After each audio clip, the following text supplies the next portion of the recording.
طور پر ہمارے ہاں جیسے ہی اسمبلی آئی، جو بھی حکومت بناتا ہے وزیر اعظم، اس کی ساری توجہ اسی پر ہوتی ہے کہیں یہ مینڈک پھدک نہ جائے، کہیں یہ گھوڑا کہیں جا کر بک نہ جائے، کچھ اسے دو، 50 وزیر بنا دو۔ یہ بھی رہا ہے بلوچستان میں، شاید اب بھی ہے کہ جے یو آئی کے غالباً اس میں بلوچستان کی اسمبلی میں صرف 6 رکن ہیں اور 6 کے 6 وزیر ہیں۔ یہ تماشے اس پاکستان میں ہو رہے ہیں۔ کیوں؟ ایک بھی ہٹ گیا حکومت ختم، چند میڈک پھدک گئے حکومت ختم، چند گھوڑے بک گئے حکومت ختم۔ لہذا ساری توجہ اسی پر، کام کرے تو کیا کرے؟ کوئی نیک نیت آدمی ہو کوئی کام نہیں کر سکتا، اسے تو اپنی کرسی بچانے کی فکر ہو جاتی ہے۔ ہماری اس دنیا کے اندر بھی ایک دوسرا متبادل نظام ہے، صدارتی نظام ہے۔ وہ صدارتی نظام زیادہ قریب ہے نظام خلافت سے، اس لیے کہ وہاں کانگریس کی اکثریت کا پابند نہیں ہے۔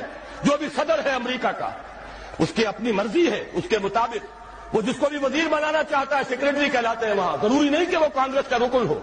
جس کو سمجھتا ہے باصلاحیت ہے، فورن پالیسی میں جس کی نظر بڑی گہری ہے، مالیات میں یہ شخص بہت ماہر ہے، اور یہ اگر الیکشن لڑ کے نہیں آ سکا کوئی جرم نہیں ہے، یہ اس قوم کا فرض ہے، اس کی صلاحیتوں سے فائدہ اٹھانا قوم کے لیے ضروری ہے، لہذا اسے بڑے سے بڑے منصب کے اوپر فائز کیا جا سکتا ہے۔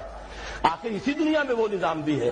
بہرحال وہ نظام خلافت یوں کہنا چاہیے کہ صدارتی نظام بمقابلہ پارلیمانی نظام کے نظام خلافت سے قریب تر ہے۔